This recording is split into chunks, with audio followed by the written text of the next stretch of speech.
Salutare! Astăzi vă voi explica de ce trebuie să dați o șansă în plus plantelor exotice și în cazul nostru vorbim despre cachi și smochin. Spre exemplu, noi aici avem cachi care a plecat deja în vegetație, sunt plantate din primăvara acestui an. Vedeți, avem creșteri de peste 50 de centimetri și se și lemnifică. Aici avem cachi care deja a fructificat, iar aici sunt plante de cachi care pentru unii până acum le-ar fi scos din ghiveci sau din pământ pentru că nu s-au prins. Noi tot timpul le spunem să verifice cu unghia sub scoarță să vadă dacă e verde. Suntem în 2 august și abia au plecat în vegetație. Este foarte târziu, dar ținând cont că este primul an al lor de vegetație, este normal. Până se adaptează la clima noastră, au puțin de suferit. Și atunci, avem plantă care a plecat zilele acestea în vegetație. Aici avem o plantă care are aproximativ 10 zile. În 10 zile e un lăstar destul de frumos. Aici o plantă care are 3-4 zile. Deci nu trebuie să ne grăbim să decidem noi că e uscată, o aruncăm, o scoatem, domne, nu mai ud. Nu e ca părul care pleacă foarte repede în vegetație. Anul următor nu vor mai fi probleme. Vă dau un exemplu aici a plante care au 2 ani. Nu le-am mutat la ghiveci, dar uitați-vă ce fructe au. Da? Trebuia cumva să le rărim pentru a avea creșteri. Vă voi arăta în pepiniera noastră și o plantă la care am rărit fructele și are o creștere foarte bună.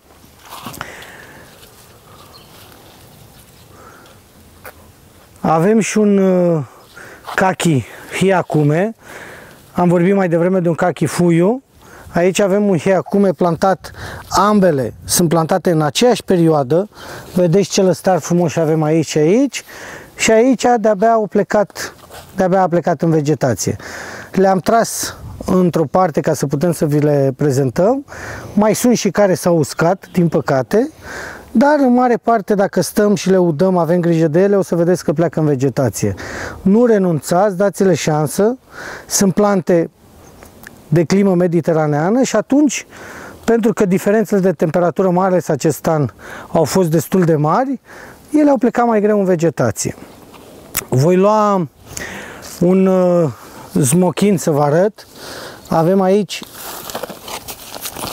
dacă în spate avem smochin care e destul de frumos, are creșteri mari. Aici avem un smochin care părea că s-a uscat. Este un proverb în Italia în care se spune că smochinul nu moare niciodată. Vedeți, poate în mintea altora era de aruncat de mult. Noi n-am renunțat, am udat în continuare și deja avem 2 lăstari de o săptămână destul de mari și frumoși. Vă vom prezenta smochin și în câmp, direct în pepinieră, acesta fiind la ghiveci. L-am lăsat aici, a plecat, a stat la umbră și udat fiind, a plecat foarte bine. Intrăm puțin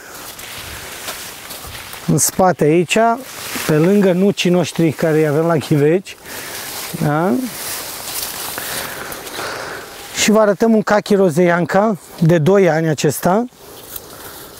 Fructe destul de frumoase și este într-un ghiveci de 12 litri. Da? Nu le schimbăm locul, chiar dacă nu sunt toate aranjate așa perfect, le lăsăm acolo de pe an pe an, pentru că când îi schimbăm locul și plantăm sau îl vindem direct. Aici avem un cachi care a suferit puțin de apă, dar totuși este pe rod, arată bine, se poate planta fără probleme. Smochinii despre care vorbeam la fel, uitați, creșteri foarte frumoase, ăsta de-abia a plecat în vegetație. Aici avem un cachi, un soi de cachi Giroce, a plecat de vreo 2 săptămâni, 3 în vegetație, pleca puțin mai greu, să fiu sincer nu credeam că va mai pleca, este un cachi rezistent la ger. Avem 4 exemplare, au stat la umbra nectarinilor și văd că au plecat bine. Deci sunt lăstari destul de mari. 4, chiar 5, pe care vom încerca să le altoim în această toamnă, să le multiplicăm. Da? Acum vom merge în alt loc să vă arătăm și alt cachi la ghiveci. Aici avem un cachi de 2 ani care l-am transferat din ghiveci de 12 litri în acest ghiveci mai mare. Până în urmă cu 2 săptămâni l-am lăsat, a avut destul de multe fructe, se văd urmele de la fructe aici, după care le-am rărit pentru a da mai multă importanță creșterilor și vedeți acum creșterile noi sunt destul de frumoase. Trebuia să facem rărirea mai devreme, dar niciodată nu-i târziu.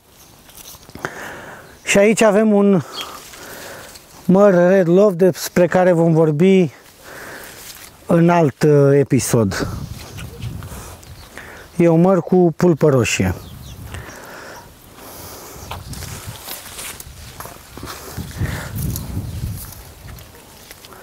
Mergem acum și în pepinieră să vă arătăm smochinii. Suntem în pepinieră, avem un rând de smochin, butași plantați în primăvara acestui an. Sunt recoltați de la unul dintre prietenii noștri care deține un smochin ce nu-l mai protejează de ani de zile și este destul de productiv. După cum vedeți aici, avem deja fructe, ținând cont că pus din primăvară, a și înrădăcinat, a început să și producă deja. Este foarte productiv și nu e un caz special.